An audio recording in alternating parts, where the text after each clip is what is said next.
could all rise and join us in the Pledge of Allegiance.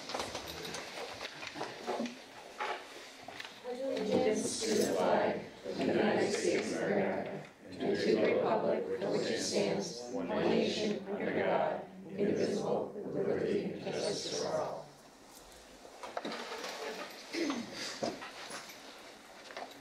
We begin this evening with the celebration of excellence. Thank you, Madam Chair. Good evening, everybody. Good evening, everybody. There we go. Okay. All right. Our first celebration of excellence piece this evening is the DAR Award. And I would ask Bobby Flowers if you would come up here, please, and stand right there.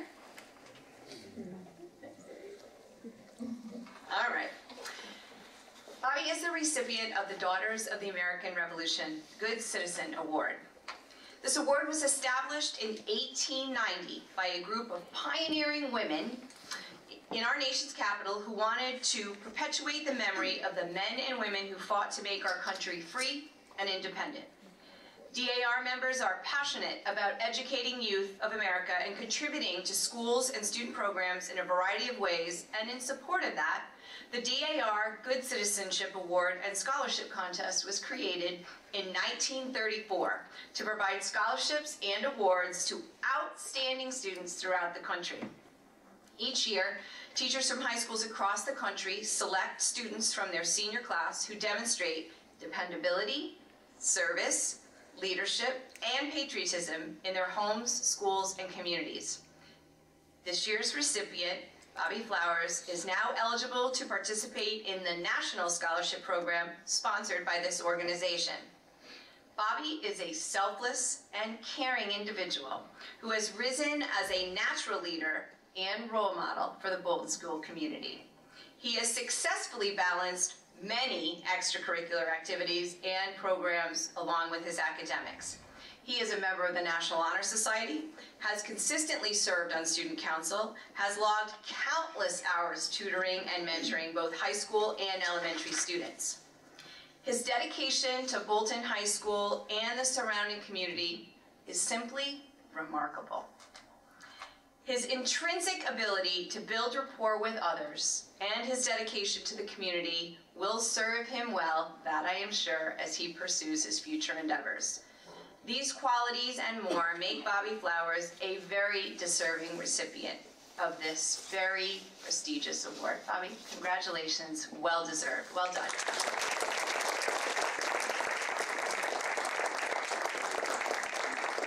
So as we move on with that scholarship process, I want you to let me know how that's going, okay? Promise? Okay. And now we have our boys cross-country team. Gentlemen, you want to come up here so everybody can see you, please, along with your coaches?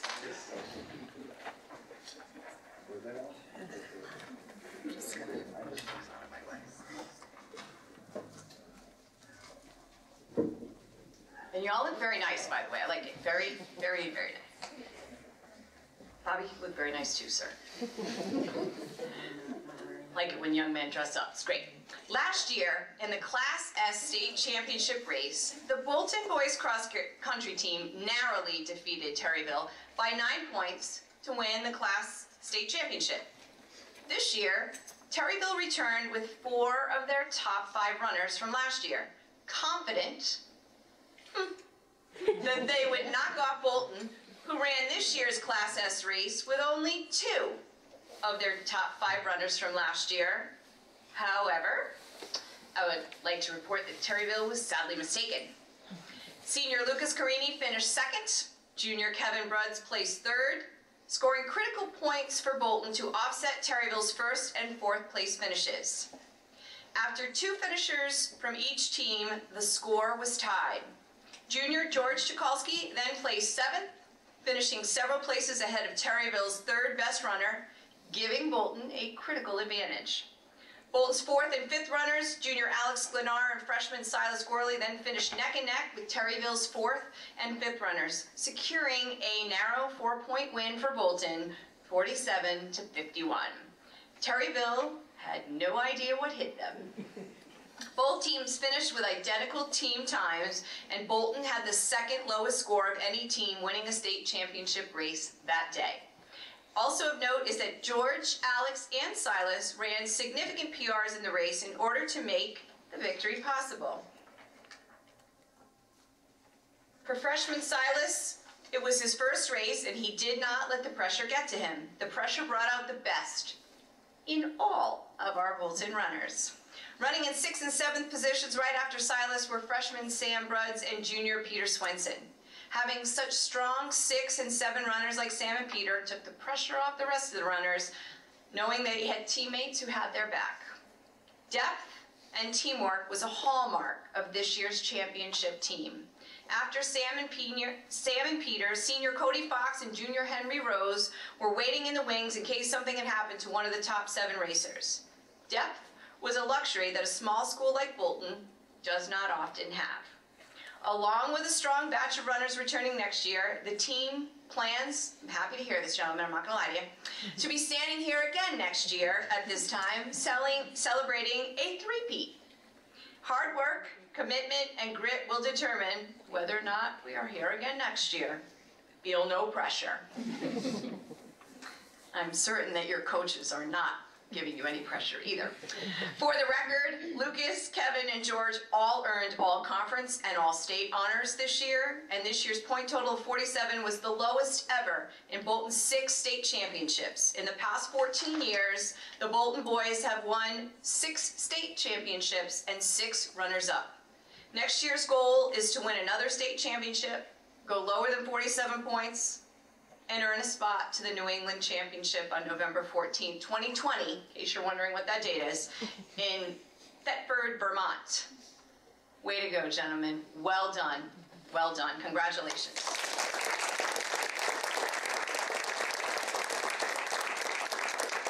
Coaches, I want to thank you very much for all of the time and effort that you put in with our runners. You are here, I don't know, all the time, it seems like, in the summer, on the weekends. Kids are running all over the place, so it's great stuff. Thank you very much. And I would also like to thank our custodial staff, who also did a lot of great things to help out with our course. Agreed? Absolutely. Yep, great, thank you. Well done, guys. Thanks for coming tonight. Congratulations on your state championship win. Well done.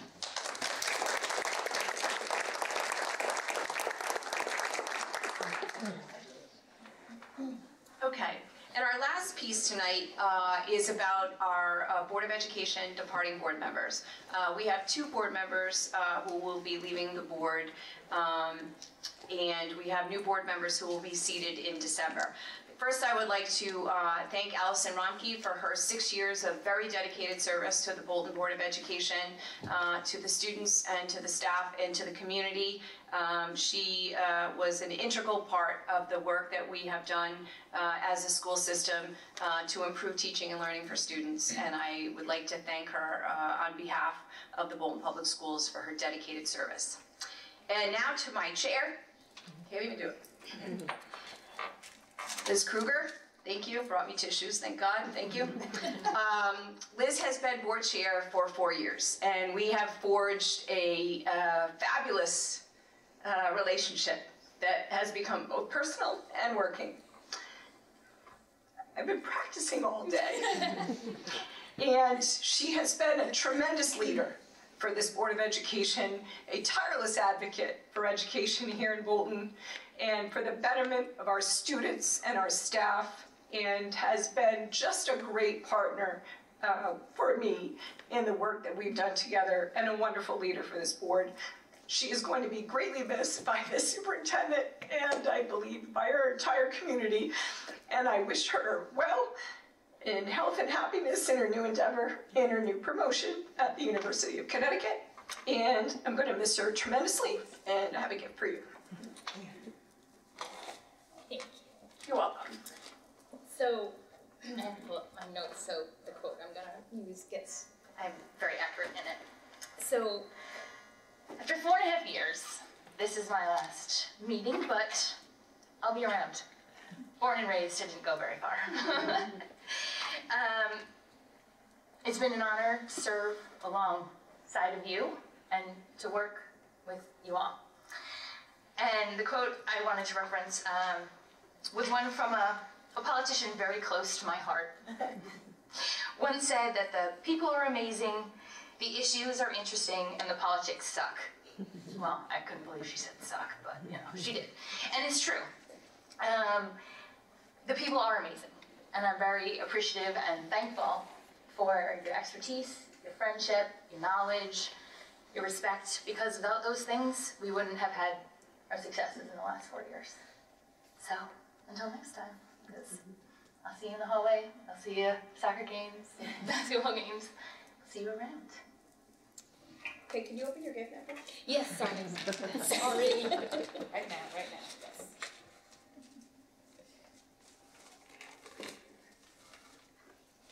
No pressure.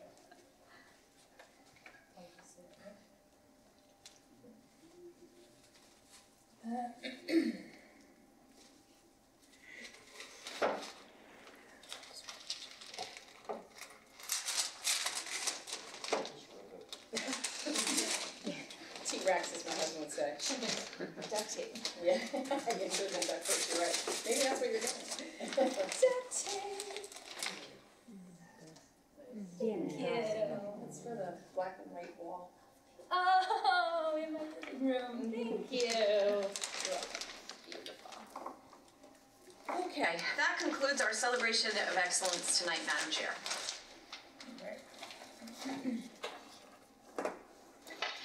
All right, are there any comments from the audience this evening? And if so, state your name and your address.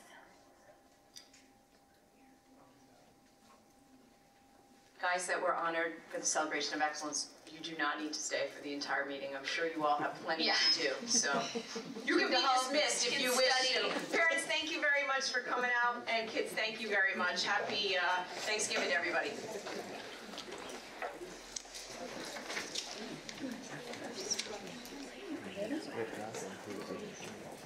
Bye. Nice to see you guys. Come on up, Mr. Mashricky. Wanted to make a comment? Great. I wasn't sure if there was time for open comment, but Yes. Always. Yes, about the Thank you. budget Every or meeting. anything. yeah, that's what I thought. So, for those of you who don't know me, I'm Mark Mashricky. I'm a social studies teacher and the assistant cross-country coach, head indoor and outdoor track and field coach. And it's in that capacity that I just want to take 1 minute of your time, and I appreciate that. I've coached the track team for 3 years, and it's grown unbelievably, in part due to the support of Mrs. Hecht, Mr. Hummerson, Mr. Maselli, and the Board of Ed. And I want to say thank you for that. But also, given the fact that if you take last year's outdoor track team and the numbers we currently have for this year's indoor track team, we're talking about 115 athletes participating in this program for a school with, I don't think anybody will argue that we are woefully unprepared when it comes to facilities, and frankly, we don't have any. And as the track coach, I feel it's my duty to start making a presence, fully acknowledging that some people may laugh at the idea, some people may say we will never have a track in Bolton, but I think with Paul's 6 state championships, with over a third, well over a third of the high school student body participating, I think it's a conversation that needs to be had out of respect for the effort the kids put in, 2 volunteer coaches who come for nothing, for the safety of our athletes, but most importantly, I think for the pride that these sports have given our athletes, the health and the holistic education that these sports are providing for them. And I think it's a conversation people need to be willing to have. And just to share my own opinion, I think saying it's never going to happen is not a fair or acceptable approach. And you know, that's not speaking of anyone specifically, but that's a common thing. And I'll just close with, you know, I have a friend in Thomaston, Connecticut. He is their track coach. He started that conversation 28 years ago in his town. He's won 7 state championships, and they finished construction on his track last year. And so maybe I'll be 64 years old, standing here saying thank you. I do want to be clear that I appreciate all the support the Board of Ed gives, and I understand that, as Mrs. Kruger pointed out, there are politics on many different levels, and they are complicated. but I just want to start sharing that message, and I'm going to continue to share it briefly, maybe more briefly than tonight, but I think to have it on the record is the least I can do for the athletes and volunteers and parents and the school community that's made it possible. So thank you for your time. Thank you, and thank you for sharing. Yes, Absolutely. Thank you very much. I hope I wasn't inappropriate. No, you were not, and I will All right. just add, this superintendent feels exactly the way that you do, And you have always supported us and said that, so I appreciate it. Yep, So, and we will continue to say thank you, Thank you, Mr. Mrs. Strickey, Hack. and great job Thank with you your all student very athletes, much. Have a gentlemen. good night. Thank you, you too. Any agenda, additions to the agenda? Yes. We need to add G4 BOE vacancy, please. And Chris has also something on policy. We have a couple of changes. So, in reviewing the policies listed under old business and new business, I noticed a mix-up in the names of two of them, just so that our agenda reflects what we're actually doing. I would move that we modify the agenda item F.2.A.3, which currently reads 4112.2-certification, to read 4112.2-becomes 4112.1-certification. And then to modify under new business item G.2.B.13, which currently reads 4112.2-becomes 4112.1 certification, to read 4112.2-hiring of non-certified staff.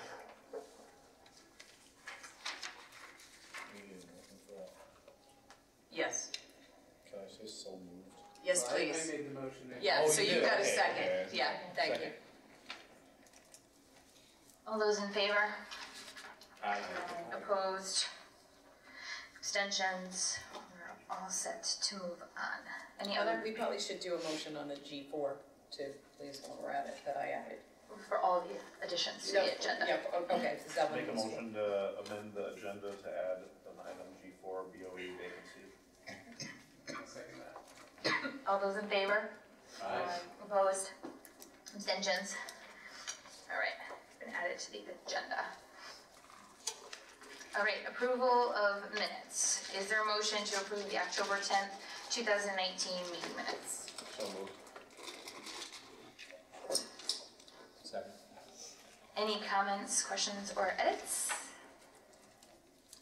All those in favor? Aye. Opposed? Abstentions? Passes unanimously.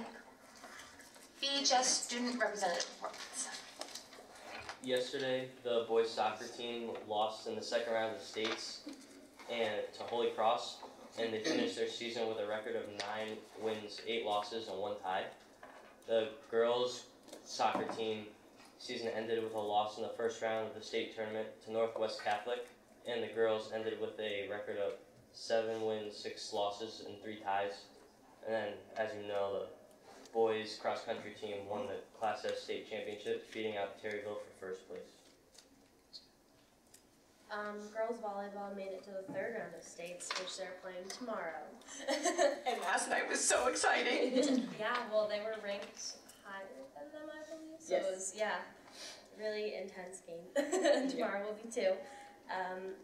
Students dressed up for Halloween to celebrate. That was fun. Drama Club started their rehearsals this week, and band and chorus had their first concert this year with a small ensemble night. Thank you. Thank you both. Feel free to. I mean, you're welcome to stay. You can Feel stay. free to go. No, but you have other things you study. Thank you guys very much. Committee reports, buildings and grounds. Buildings and grounds did not meet, but we did, cabinet did meet. Well, no, buildings and grounds met, we did too. I guess we posted counted. both, yeah, we Yeah. did both, It's kind of one conversation. yeah. We spent time reviewing the capital list that we are planning to present to the board for a vote in December. We still have some work to do on getting some updated pricing and prioritizing some of the items. And in the context of some of those conversations, we talked about some of the maintenance issues that have been happening at the BCS and VHS that are going to be represented in both in budget expenditures and CAPA requests. Finance did not meet, but Superintendent Hecht is going to give the finance report. Thank you, Madam Chair. So you have a number of packets in front of you, so I would like to start with the budget status for October 1st, please. And you will note, please, that we are currently 23% expended versus 24% expended last year at this time. And then what I also have for you is a copy of our education grant objectives. It's the same information that was shared with you last year. It's that smaller handout, yes. And it just goes through all of the grants, both federal and state grants that we receive and intend to receive this year as well. And it gives you qualifiers and requirements, the objectives that are associated with it, and what the grant period is. And then behind that, in the one with the gold columns, and it's our projected FY 2019-2020 expenditures for each grant. You will see there listed the monies that we bring in and what we intend to use it for the variety of grants that we receive, from IDEA to Medicaid to title grants, open choice, chef, team, the Perkins Pact grant, Perkins College Career Pathways, ERACE, and another Perkins grant as well. And then in the blue is the 2018-2019 use of grant funds and how we used those funds last year. And again, it's the same identifiers with the grants and the grand total, along with how those funds were used in a summary column as well. I will be including this in the posting on the Board of Ed's website under Finance, so that any member of the public that wishes to see just how much money we bring in grants and what they go to pay for, it's readily available to them. I'm hopeful everybody's happy with that. Very happy. Thanks. Policy.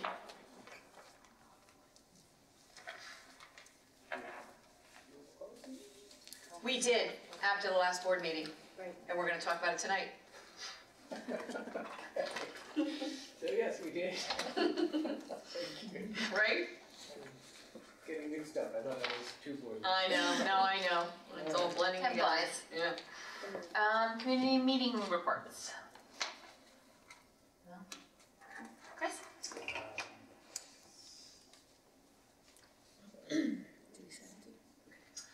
So last month I attended the annual meeting of the Bolton Scholarship Fund, at which I was re-elected to another 2-year term as the board secretary. The only other exciting thing that we're looking at right now is we're exploring ways to have our application online so that people can fill it out online and submit it online. Great. And not have to worry about mailing it in and having it postmarked right. So that would be a nice change. I also attended the October CREC Council meeting. There's nothing momentous that happened at the meetings.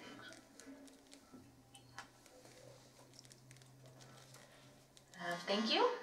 Superintendent of Schools report. Okay.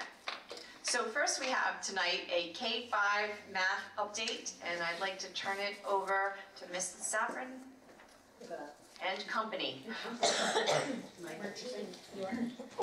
God bless you. Oh, I'm turning to Mrs. Malinowski, I apologize. I'm just helping out, part of the team. And I'm here to introduce our team. And this evening we have Assistant Principal Jessica Saffron, Diana Michelocci, third grade teacher and one of our elementary academic leaders, and Mrs. Alicia Rose, who's also an academic leader for math. And this team has been incredibly instrumental, along with our other support staff, Mrs. Sullivan, who you often hear about, as well as our coach, in bringing aboard our new math program, which we're excited to share this evening. So the iReady math program, which you'll hear about this evening, is just part of a complete balanced math approach. We talk about a balanced literacy approach. We feel the same with our math approach, so that we have a program where students are able to take ownership for their learning, do all these great things that we have listed here, where we're developing the conceptual understandings, not just going through rote experiences. You'll hear a little bit more about that in a minute. Really diving into the engagement and the discourse that happens in the classroom. The math classroom is very loud these days. It's very active, lots of conversation, which also allows the students to become more fluid, opportunities to integrate technology. It's very focused, coherent, and rigorous.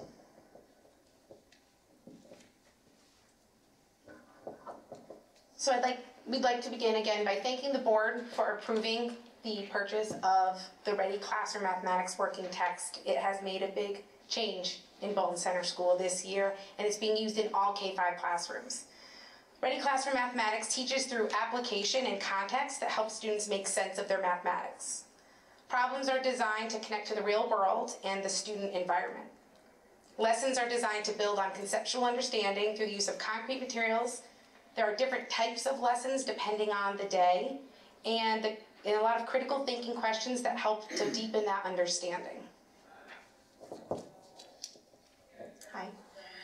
So as early as kindergarten and first grade, students are exposed to this whole class activity to get a problem acted out in a real-world connection to the math that they're learning and their environment. And as you can see with the following examples from first, third, and fifth that you're going to see, the problems are engaging and they spark excitement and interest from the students. In this first grade example that you see up there, students are able to connect the experience of balloons at a birthday party and the math involved, and what first grader doesn't love balloons and birthday parties. In this third grade example, students are learning math within a context, which is really important for them to deepen their understanding of mathematics in general. And in this example, they're talking about quilt making, and ironically, we just did this a couple days ago. Making those real-world connections to multiplication really helps them understand what it means to multiply, which is what we want them to know. We don't want them to just know what 5 times 4 is or 4 times 5 is. We want them to understand why they're multiplying to do it. And having these real-world examples just helps them connect to how it's used in real life. So here's a fifth grade example where students are working on developing their strategies for estimating quotients. At the same time, they're working on larger numbers and the relationship between multiplication and division. However, it's in the context of a factory, and that's a engaging and a real-world skill that's used in professions, not unlike school systems and buses. And once again, fifth graders, you're talking about toy robots, and they can kind of actually see what this means in the real world, not just memorizing the conceptual procedures. So a big change that's happening in the classroom now, as Sarah said earlier, is that routine and the discussion and the discourse. So the classrooms, when you enter them, you're going to see this routine called try it, discuss it, connect it. It's embedding the math practices, which is what mathematicians do. It's the actions of a mathematician in there with the learning of the standard. It's 2 different parts. And it's really supporting the student talking. So in the try it section, that's really focused on that productive struggle and building the perseverance in students. They're looking at that problem. They're working through ways of reading and making sure they know and understand the problem. And sometimes that means reading a problem multiple times, but each time differently, with a different purpose. Then they're taking time to think on their own about how they're going to solve it, work on solving it with a supported way. During that try it time, they're trying it they're doing it however they want to try it. They have a lot of options. As you saw in that 5th grade page, there was, you could use tools. They give suggestions, but kids are doing it differently and trying different ways. Then it moves to the discuss it. And this is when students now turn and they talk with a partner, comparing, talking about, well, this is how I did it. And the other student says, well, this is how I did it. Sometimes I notice, oh, I did it wrong, or, oh, I noticed you did it, we did it the same way. And really giving that time to talk it out before sharing it out, practicing, critiquing, listening to each other. And then they come together and they compare as a class. Then the teacher really does that facilitating during that comparing and then making that connecting it. This is when the teacher's connecting what they're doing to the big math idea and reflecting on what they've learned, and then they apply it. We've tried these, we've seen these, now here's a new problem. How are we going to move from it? We're super excited because this is a blended program, so the hard workbook that they have in class is in conjunction with the technology component, and students are able to practice their skills in a variety of different ways, including interactive practice, online games, and learning, which can be accessed from home. They've enjoyed these experiences tremendously. If you tell them that they can go on to my learning path, they're really excited about it, and it is differentiated right to the students' needs. So it's fantastic, and they enjoy it even better. I'll second that, they do enjoy it. That's great feedback. Yeah. We did learning games before I came, right before dinner today. That fish was eating at home. A big part that we work on is developing that fluency. And fluency in that topic is often confusing in math instruction because it's no longer drill and memorization. Fluency really is described as 3 ideas: efficiency, accuracy, and flexibility. And efficiency is really looking at, does the student get bogged down, or do they have an efficient strategy for working through the task? One that they can carry out easily. Not all places in learning is it always efficient. Sometimes it starts really messy, and we work to get them to being efficient. When we're talking about accuracy, how well do they know the fact? Are they recording it carefully? Are they taking their time with that? Are they making relationships between numbers? If I know that 2 plus 3 equals 5, then 3 plus 2 equals 5, and that helps me make those relationships and know more. And are they going back at times and double checking, making sure they're accurate? The big one is flexibility. And flexibility requires the knowledge that there's more than one way to get there. We talk a lot about ways and strategies and making those connections. Some students may use doubles, some students may make a 10, all these different ways, and it's okay that we got there differently as long as we both get there in an efficient, accurate way. So at Bolton Center School, our curriculum is really designed so that students are building that learning, making connections, working and talking about it with peers, a lot of times doing it through games, and enjoying learning the facts. Do we still do it on paper? We do, but it's not just sit and learn and write that. It's not, we're making it fun. So in conjunction with the new math program, we're continuing to implement number talks, which are conversations about a particular set of problems that have been crafted in a way so that the key foundational ideas of math can be evaluated and demonstrated. It supports the idea that math is not a set of rules and procedures. It is the relationship between numbers and the many ways to create and build relationships. They take between 10 and 15 minutes, and we do them about 3 times, at least 3 times a week in every classroom, K-5.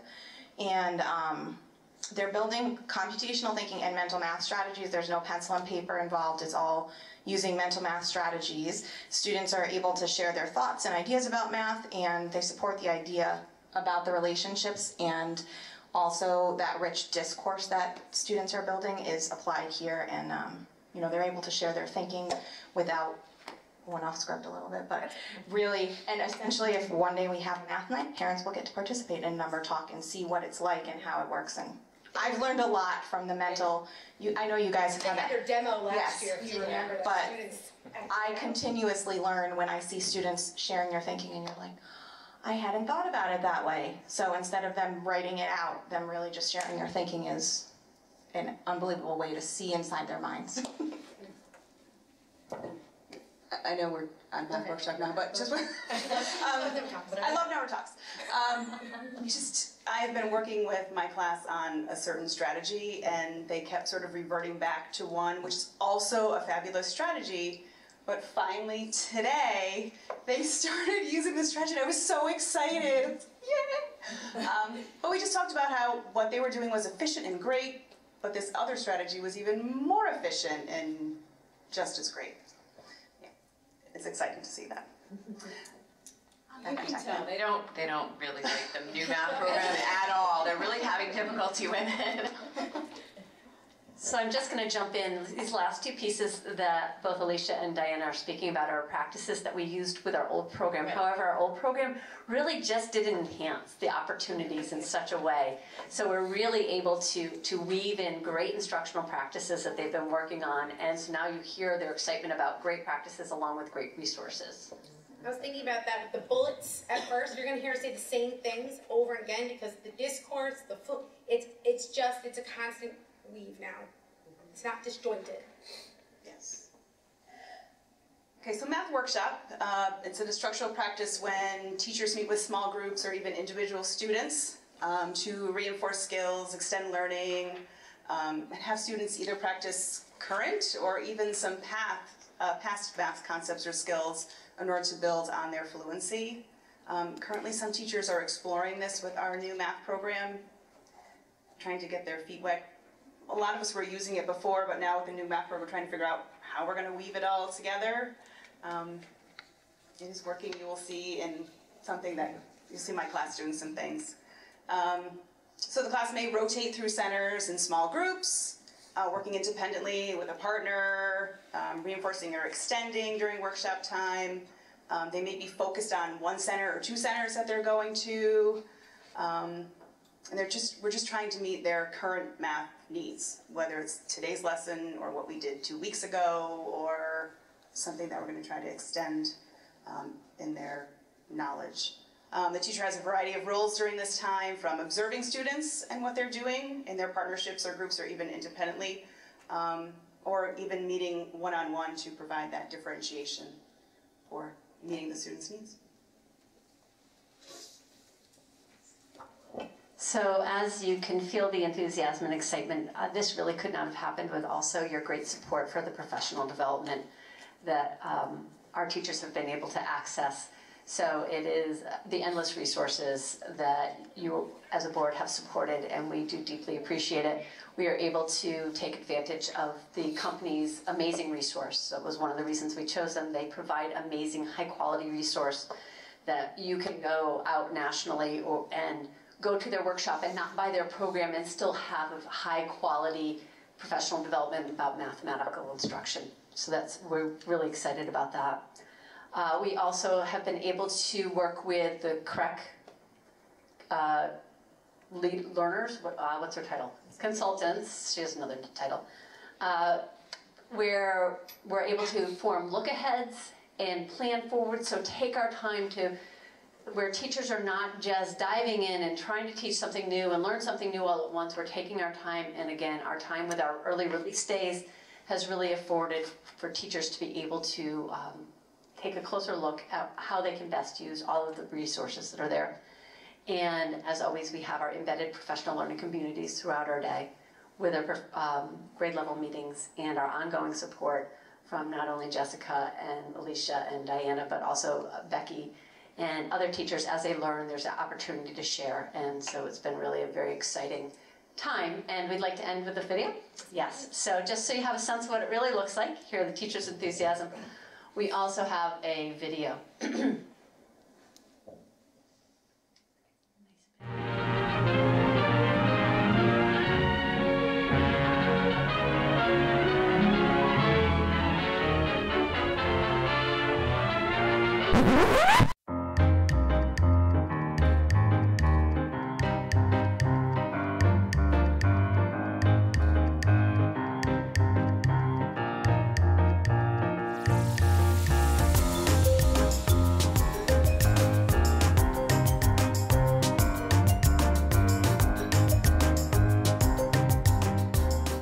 Mathematics at Bolton Center School is an active time that has students taking ownership of their learning.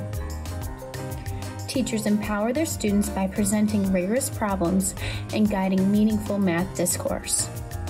Students work together to make sense of the problem, then solve and support their thinking using whatever tools and strategies they choose. Students have access to a wide variety of grade-appropriate manipulatives and tools. Students develop greater understanding of mathematics when given think time and then time to talk with a partner. Equals 7, or it could be 7 minus 4 equals 3. So what I did is this. I used a picture to help me.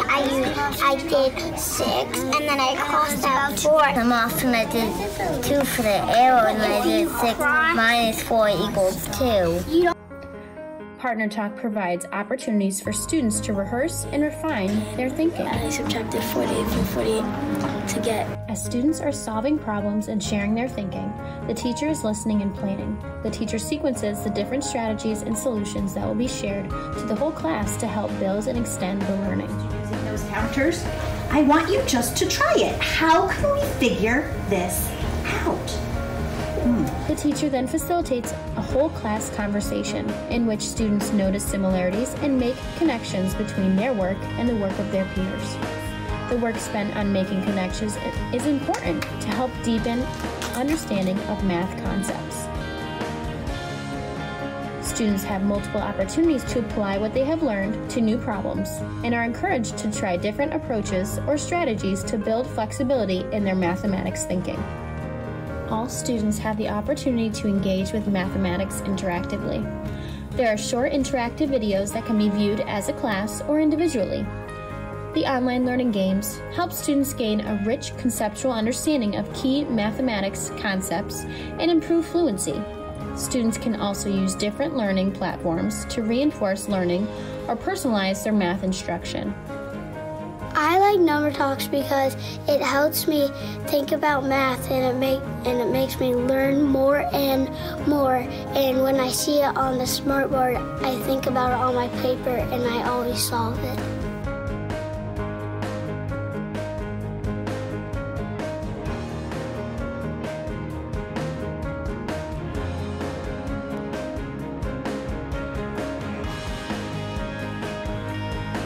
At Bolton Center School, we are committed to creating a learning environment that builds mathematics confidence in all students.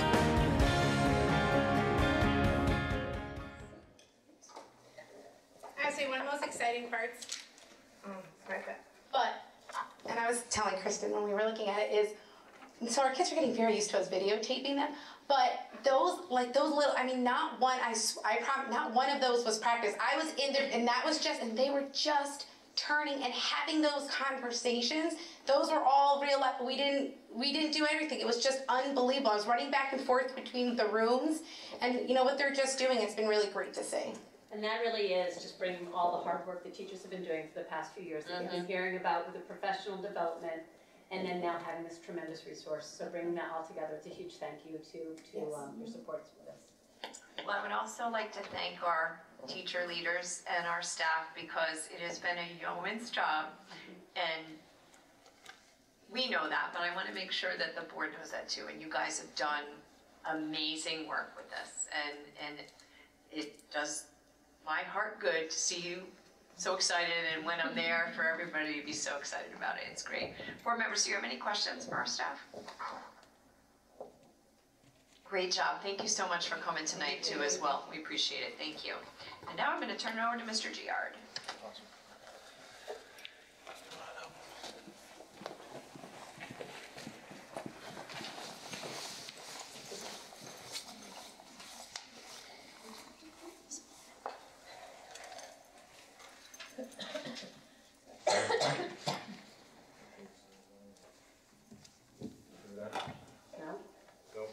Push it. Hold it. There you go. All right, good evening. We're here this evening to present and talk a little bit about AP Computer Science at the high school and 5 through 8 coding at the center school, along with robotics, which is in its second year at the center school. Along with me are Mr. Turgeon from the high school and Ms. Carnaglia. So we're going to start with a video, and then we're going to tell you a little bit more about what you saw in the video. I programmed a Finch robot to talk. I am a Finch robot. Very nice to meet you.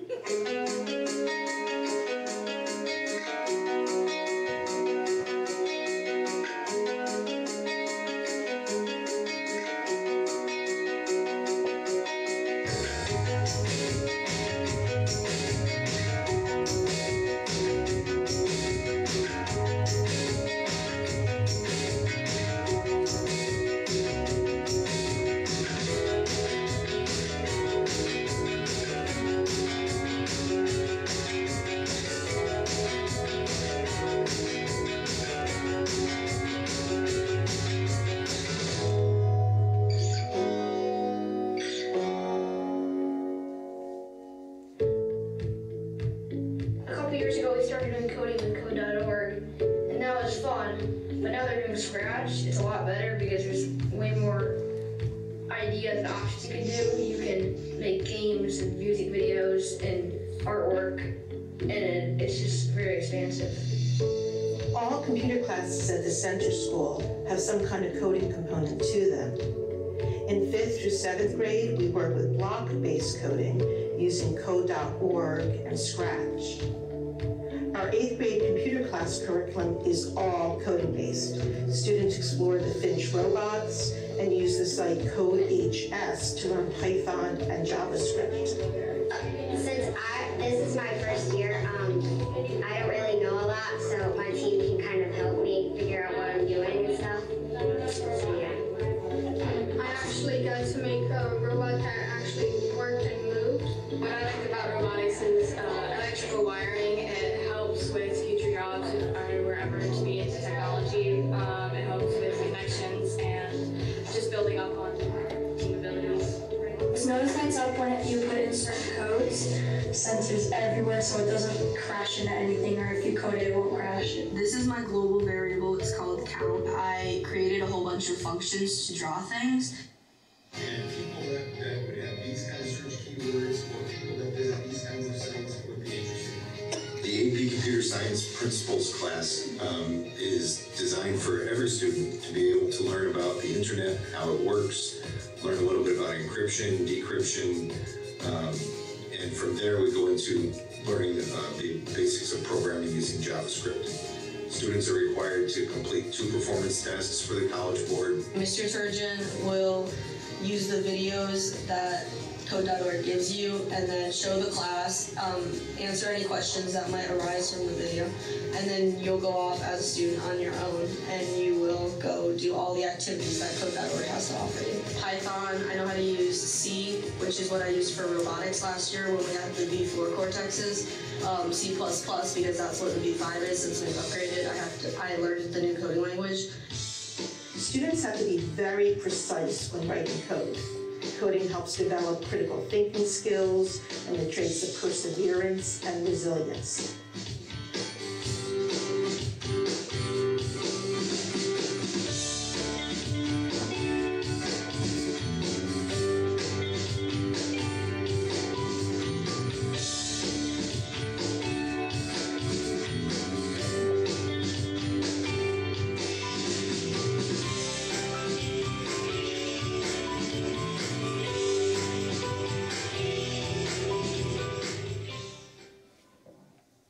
I'm going to be honest, the first time I watched the video, I had no clue. Half the things the kids were saying, like, yeah, go for it, keep going. You're doing an awesome job. So we're continuing to learn and grow the program. We're not completely where we want to be. I'm in my middle of my 2nd year being part of the State of Connecticut Computer Science Committee. They're developing a plan that they're submitting to the state, dealing with certifications and programming, and part of that committee are some business manufacturing members, some university members from Sacred Heart University, so it's interesting to hear what they feel the need is in the computer science field, and if we're heading in the right direction, and we are hitting a home run with it. And I try to take some of those ideas and pick Randy's brain. I talk a lot with Sarah, and we're in a very good place right now, but we still have some room to grow. As you also saw in the video, we're in our 2nd year of robotics, and even though Ms. Caruso did not say anything at the end of the video, I thank her for taking the reins after Mr. Garrett did a great job of starting the program last year, and the kids are excited and preparing for their first competition. You can also just see the energy from the students at computer class. The other things that they used to do were meaningful, typing, things like that. But now the coding, like you can't hear a pin drop. You look over their shoulder, like, what do you want? I'm trying to focus on this. They use every minute of the class when you're in there. The energy is amazing. And last but not least, before I turn it over to Ms. Carnaglia, she has done, and I want to personally thank her for an amazing job that she has done researching and bringing in a lot of the programs on her own. She's currently going for her ISTE certification, so she's taking online courses and putting a lot of time and effort into that, so thank you. I'd like to echo that. Thanks. Randy has been tremendous and comes forward every year with, hey, there's something new I can learn. Is this okay? So, Agreed. Thank you very much. Agreed. Wholeheartedly. So just to revisit what the video said, in all my computer courses 5 through 8, we do have a coding component.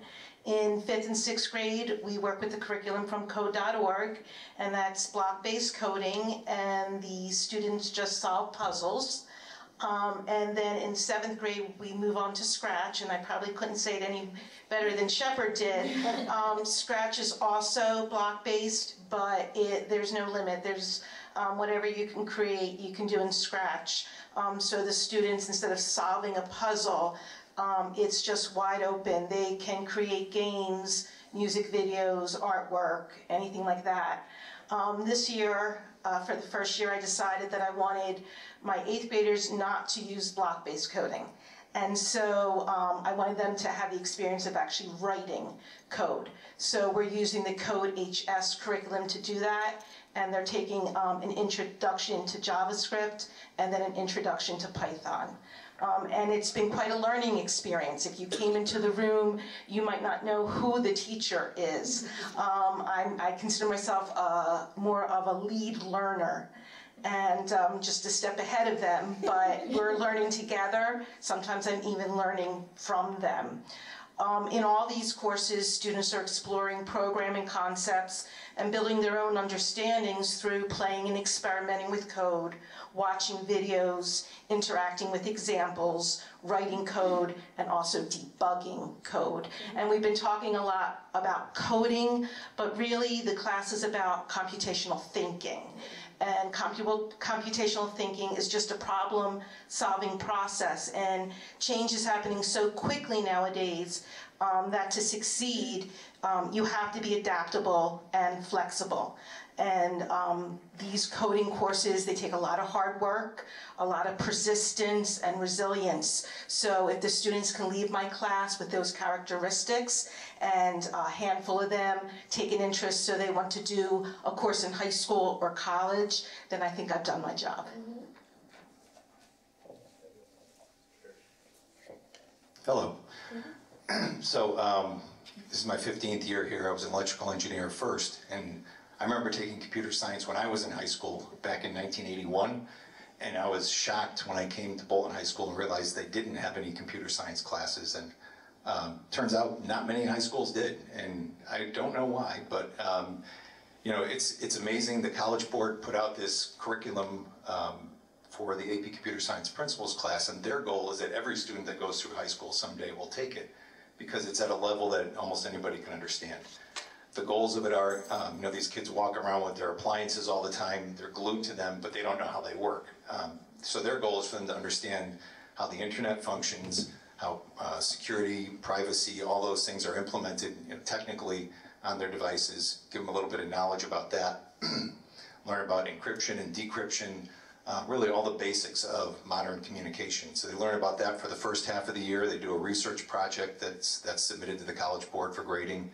I actually was a grader for it last summer for the College Board, and it was kind of interesting to see how our students stack up around the country. It was actually pretty good.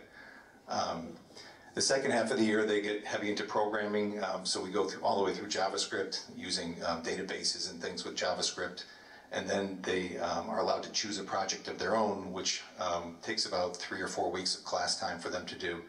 They not only have to develop their own app, something of interest to them. I don't give them any guidelines. I'm actually not allowed to give them any guidelines. They're just supposed to pick something that meets certain technical requirements that the College Board gives them. And at the end of it, they're supposed to have running code. They're supposed to have a video of the app running. They're supposed to document it and submit that to the College Board for scoring as well. So for them to get college credit, they not only need to do well on those 2 performance tasks, but there's a 75-question multiple choice exam that they take in May as well. So it's a really great class for them. I like it because literally almost anybody who's mature can take it, because there is a lot of independent work in the classroom. Like Hallie said in the video, my talking to all of them is really limited. They're usually independently working, and I'm walking around and supporting them individually while they're taking the class, which is kind of why we relayed out the lab in there a little bit to make it more friendly for people to walk around. Students that take that have the option of going on and taking Computer Science A, which is all Java, and it's very much project-oriented.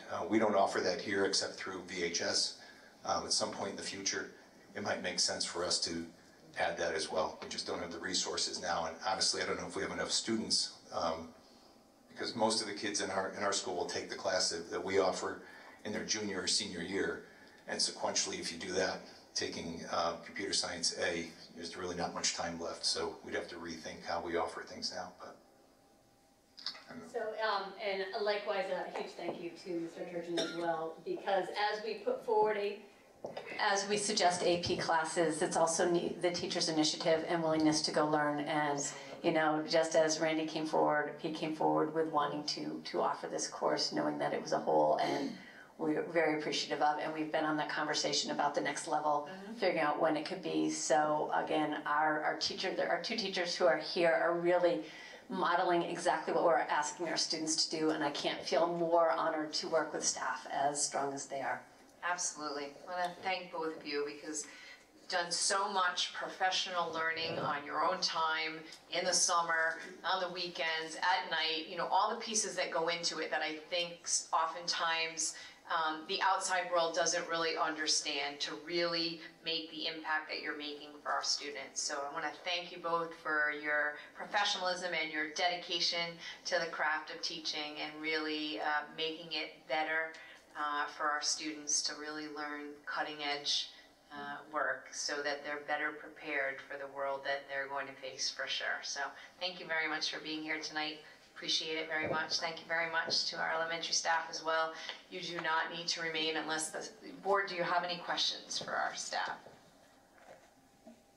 And I just want to add one quick thing. Yes. Thank you, similar sentiment to the math presentation, and thank you to the board for supporting some of those shifts in computer science and the coding and the robotics. So thank you for budget season's coming up. Thank you for all your support. There's a preliminary plug, ladies and gentlemen. Thank you all very much. Good night.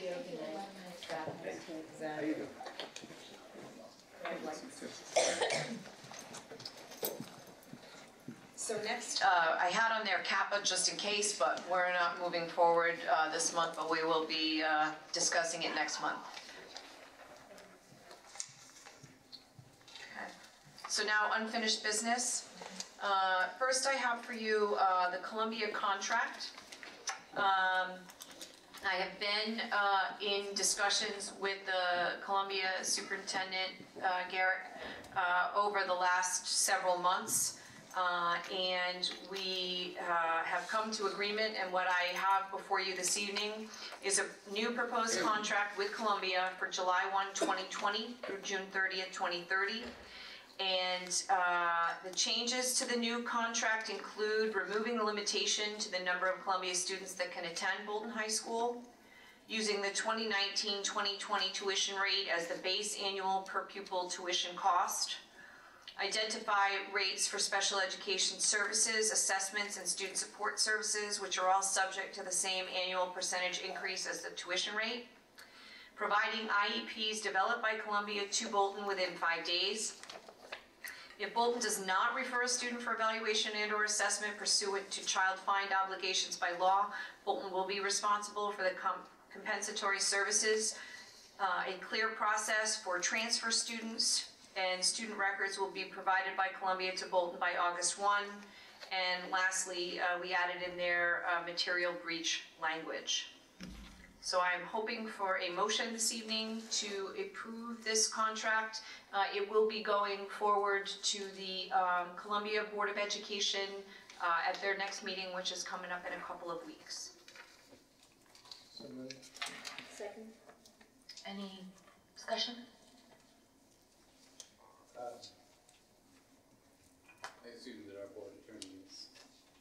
Shipman and Goodwin represents both Columbia and Bolton, and so it has been a contract specialist with Shipman and Goodwin that has reviewed all of this. But not our usual, not Rebecca. Well, she's been involved in it peripherally, but their usual person hasn't been either. It's been the contract specialist, a third party at Shipman, to address all of the language pieces. Comments? Questions? All those in favor? Aye. Opposed? Abstentions? Passes unanimously. Great news. Thank you. It's been a lot of hard work. Thank you very much. Okay. Policies, second reads. Should we do the usual, Mr. Davies? Well, because these are second reads, we, I don't need to review all of them unless anyone has questions about any of the policies that are up for second read. Okay. Do you want to do all 18 as one motion? Probably a motion for the policies with revisions, and another one for March for deletion. Yes, that would. So, I move that we adopt the following policies with revisions: Policy 7000, 411, 4111.3, 4112.2, 4118.112, and 4121. Second. Any comments or questions? All those in favor? Aye. Aye. Opposed? Abstentions? That passes unanimously. All right, then I will move that we delete policies 4111, 4111.1, 4113.4, 4117.21, 4117.4, 4118.113, and 4218.113, 4122, 4131, 4131.1, 4135.2, 4148, 4212.42, and 4217.4. Second. Any discussion? All those in favor? Aye. Opposed? Abstentions? That passes unanimously. New business, 2020-2021 school calendar. Okay. So I had sent the board, can you pass that out to everybody for me, please? A proposed school calendar for next year. And now I'm giving you a different proposed school calendar for next year because the SAT, school day SAT dates have come out for 2021, and they are being given on a day in March and on April 12th, which April 12th, you will see in our original draft, was when we had planned to have April vacation. So in a mad flurry today, in between meetings across the state of Connecticut, I called Mr. Maselli and asked him to speak to his leadership team because I had concerns about shouldn't we give kids as much learning time as possible before they take the SAT school day test, meaning that I thought we'd be better served by having kids take it on April 12th. He met with Ms. Johnson and the leadership team, and I believe they unanimously agreed with my thought process there. In the meantime, the Ursa NASA EastCon group met this morning, and they have made the April vacation week the week of the 19th of April, which means that Columbia will have vacation the week of the 19th of April. And if I was a betting person, I'm thinking that Hartford may be doing the same thing. So my recommendation would be for us to go with draft B, which moves April vacation from the week of the 12th of April to the week of the 19th of April. Is there a motion? So moved. I'll second. Scott, Chris. Any discussion? So, every now and then we approve foreign travel trips, or any trips scheduled for anticipated April vacation? I can't. Not yet, not yet. They both can be flexible with the time. And they can be flexible with their dates. Great question. But some of those leaders who run those trips were in the meeting today. Any more discussion? All those in favor? Aye. Opposed? Abstentions? That passes unanimously. Thank you. Next we have policies, and I'm going to turn it over to Chris. Okay, sorry. I did. Sorry, my bad.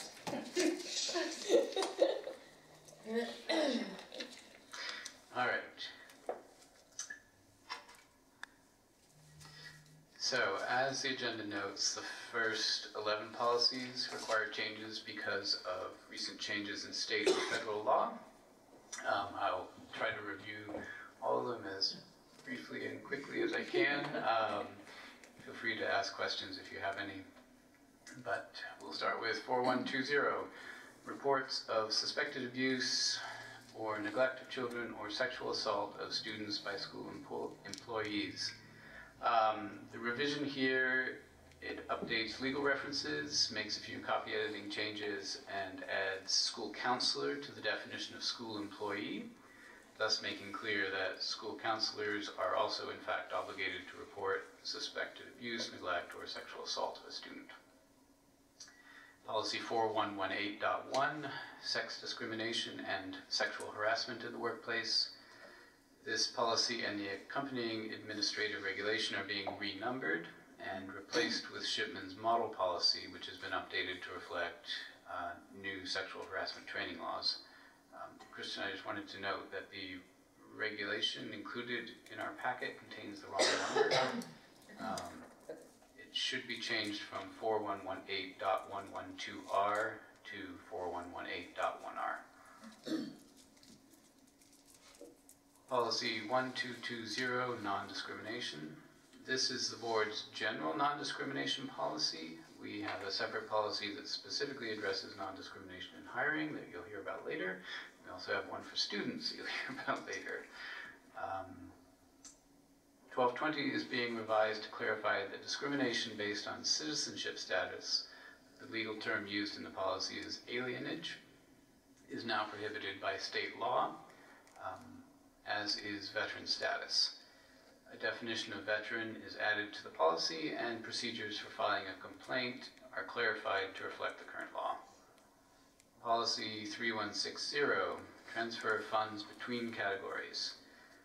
So this revision clarifies our budgeting procedures, including our reporting requirements for times when the superintendent has to use her emergency transfer authority. You may remember that last year we voted to increase that, so it's 0.2%. That would occur in a situation where there's an emergency and she can't reach or convene the board and has to transfer funds. The policy revision specifies how such a transfer would be reported. Curiously, such transfers are to be reported not to the Board of Finance, but to the Board of Selectmen. The policy is also revised to clarify that the document we present to the Board of Finance each spring is an itemized estimate, not a budget. The reason for this is that under state law, only a Board of Education can craft a budget for the school system. The Board of Finance is supposed to use our itemized estimate to arrive at an annual appropriation figure, and once they give us that figure, we're then supposed to vote to adopt a final appropriated budget. So we'll be making sure that we use the appropriate language this coming budget season. Policy 4112.5, employment and student teacher checks. The revisions bring the policy into alignment with Public Act 19-91, which passed earlier this year. The primary change is to expand our duty to conduct criminal background checks to also include student teachers, and to require all job applicants to declare in writing whether they've been convicted of a crime or have charges pending before a court of law. Policy 4118, non-discrimination. as I mentioned with policy 1220, we have both a general non-discrimination policy and an employment non-discrimination policy. This is the employment policy, and it too is being updated to prohibit discrimination based on alienage. In case you were wondering, it had already prohibited discrimination based on veteran status. The accompanying administrative regulation is also being updated to reflect current legal requirements. Policy 5118.1, homeless students. There's a revision to incorporate changes concerning the hearing and appeals process afforded to school-age homeless children and youth who are denied access to school accommodations. Policy also clarifies, or the revision also clarifies, the rights of unaccompanied youth. Policy 5141.25, management plan and guidelines for students with food allergies, glycogen storage disease, and/or diabetes. This is revised to clarify that students with diabetes are entitled to the same protections as students with life-threatening allergies and glycogen storage disease, and that students with life-threatening allergies and glycogen storage disease should be referred to a Section 504 team because they, in almost all cases, qualify for protection under the Americans with Disabilities Act. Policy 5141.8, sunscreen application in schools. Earlier this year, the state legislature passed a law allowing school children to self-apply sunscreen in schools. This new policy implements the law for students in the Bolton school system. Students must be 6 years old and have written authorization from their parent or guardian. The accompanying administrative regulation allows building principals to develop further guidelines as needed to ensure the policy is complied with in a least disruptive manner. Note that the policy as presented for this first read includes a few passages that we will propose be amended at second read in order to clarify some language I had concerns about. Normally we wouldn't proceed this way, but in the interest of time and getting the policy adopted as quickly as possible, and the fact that the clarifying language will not alter the meaning of the policy, we decided to submit it to the full board. We've now heard the feedback we needed from the attorney, so we can present that new language next time. So when that comes to you next time, I will highlight the sections where changes were made so that you can easily see it. Policy 5145.4, non-discrimination students. This is formally called Americans with Disabilities Act, Section 504. So the policy is being renamed, and then like our two other non-discrimination policies, it is like our two other non-discrimination policies, except that this is the one for students.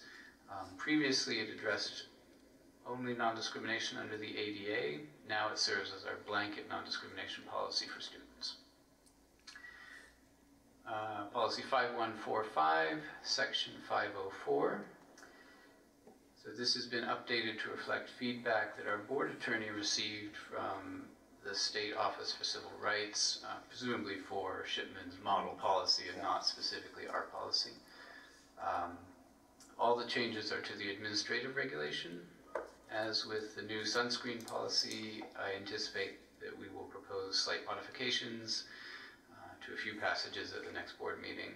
And again, the changes are merely to clarify the language. All right, policy 12. So these are first reads of new policies or completely, where many of them are swapping out Shipman policies for old ones.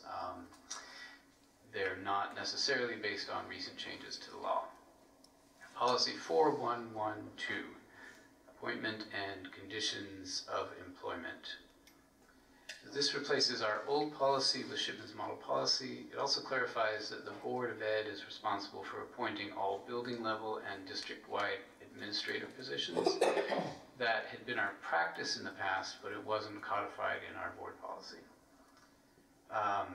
So 4112.2, this is the one was worded incorrectly.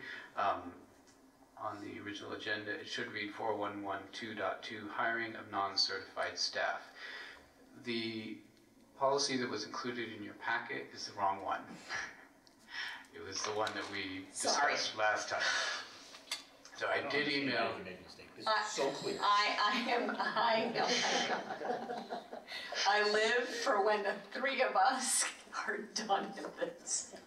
This particular. It was hard. Yeah. But I The did. next series.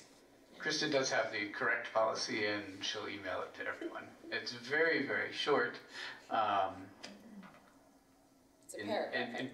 Yeah, it's a paragraph. Basically, what we're doing is the old 4112.2 is becoming 4112.1, and then we're adding a new 4112.2, which basically says that all hiring of non-certified staff is the responsibility of the superintendent.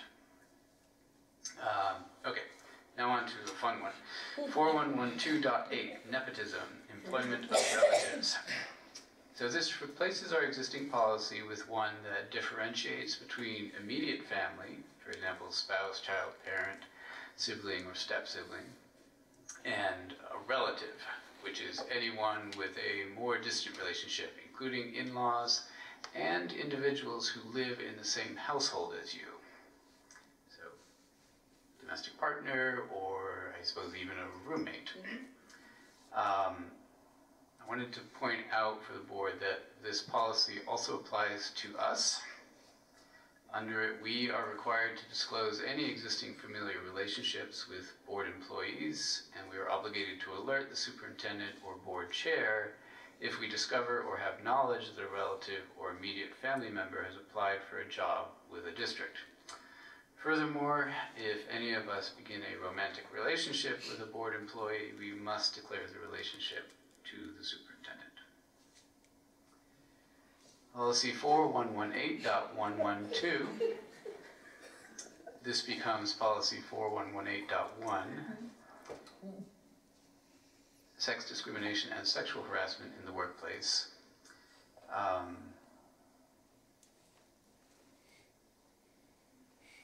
Okay, so the changes have already been described. They're the same as policy 4118.1 that I talked about earlier. So it's actually just there in two places. Yeah, it didn't really need to be in both places. Sorry. So, all right, so I'm gonna take 15 out altogether. Yeah, that'll make it clearer next time. Clear as mud. All right, 4118.231, final alcohol, drugs, and tobacco. It shouldn't say final either. That was just my own notation, sorry. Good Lord. That makes more sense. Okay. We might check the actual policy because I think it might say final on the title of the policy. I'm sure it does. Because I have it in my Word documents like 5 times. Okay, go ahead. So the current policy is being replaced with Shipman's model policy. We'll also be deleting policy 4218.231. Our original policy was in our policies twice for some reason, so we'll get rid of the other one. 4118.234, prohibition on recommendations for psychotropic drugs. Again, we're simply replacing it with Shipman's model policy. There are no substantive changes. 4118.4, notice to employees. Now, this is a new policy that lays out expectations for employees who use the district's computer system and electronic communications that can include Wi-Fi or email.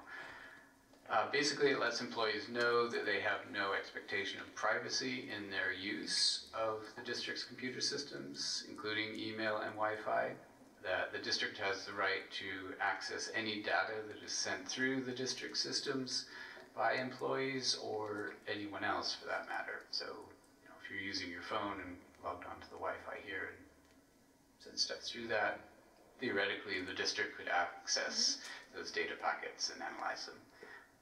Whether we could decrypt them is probably another question, but. All right, policy 4118.51, rights, responsibilities, and duties. Also being replaced with Shipman's model policy. The policy portion here is more compact than what we had previously, but the administrative regulation goes a lot further than the previous policy. It covers district-sponsored social media activity, how employees may use personal social media accounts in the classroom. Generally, it's prohibited or at the very least frowned upon, and I believe they would need permission from a supervisor to do so. How employees may link to, reference, or otherwise use district social media content on personal social media accounts. They may not do so in a manner that creates confusion about what is a personal communication and what is a district communication. It includes one provision that has troubled me because of its potential First Amendment implications. That provision reads, an employee may not post official Board of Education material using a personal online account without written permission of his or her supervisor. Kristen, our board attorney, and I have been back and forth about this language, and I don't think we've ever really reached a consensus. I still object to it on First Amendment grounds, but when I was reading it tonight, it occurred to me that perhaps it's actually not saying what I had thought it was saying. Perhaps that portion of the regulation is not about limiting an employee's ability to post publicly available Board of Ed materials to their personal social media accounts, which is a restriction I would object to. I wonder now whether the sentence is actually saying that employees who, as part of their job, have to post official Board of Ed material are not to do so from a personal account unless they have permission. So in other words, if you're logged into your Facebook account or some personal account and you're asked to upload something to the web, the board website or something, maybe that's what it's trying to prohibit. So do me a favor, will you send me an email with that and let me one more time with Rebecca. Send that to Rebecca. Yeah. The other thing that is new with this policy is that it would allow teachers to create crowdsource fundraising. So if they needed to fundraise for a special project for the classroom or a robotic club or something like that, they could use a crowdfunding website to raise those funds. There are certain restrictions on the sorts of projects they can raise for, and there has to be a very clear educational purpose. And then last, and certainly not least, 4152.6, family and medical leave. We're replacing the existing policy with Shipman's model policy, which is a more compact and straightforward policy. It's about 1/3 of the length, so you like things that are clear. Hope that was all clear too. Thanks, Chris. Closeout of the BCS asbestos abatement and tile replacement. Okay, so the project, as I've shared previously, has been completed, and the total cost of the project was $138,960.79. This project, as you may recall, was approved for partial reimbursement by the state. In order to finalize the reimbursement, so that we can send forward our paperwork for monies back from the state, we need the project to be accepted as complete. So I'll need a motion to accept the Bolton Center School project number 012-0040-CV as complete. What was the number again? 012-0040-CV. Who got that and wants to make the motion? So moved work. Yes, thank you. Second. Thank you. Any discussion? All those in favor? Aye. Opposed? Abstentions? That passes unanimously. And lastly, we have the addition of the board vacancies. You have a letter? So yes, we do have a letter of resignation that was given to the town clerk by Allison Romkey, and at this point, the Democratic Town Committee will need to make a recommendation And I believe it's 60 days, I think we checked on that and read that, but I'm hopeful that maybe we can have someone in time for the December meeting, would be my hope. And again, would like to thank Ms. Romke for her dedicated service. Any future business? Is there a motion to adjourn? Yeah, do you wanna do it? Sure, I make a motion to adjourn. Get on the gavel. No, the last time you used the gavel, the whole box fell apart. Yeah. I'm not touching the box or the gavel. I'll second. All right, let's go to the second. All those in favor? Aye. Opposed? Aye. I'm like, each one of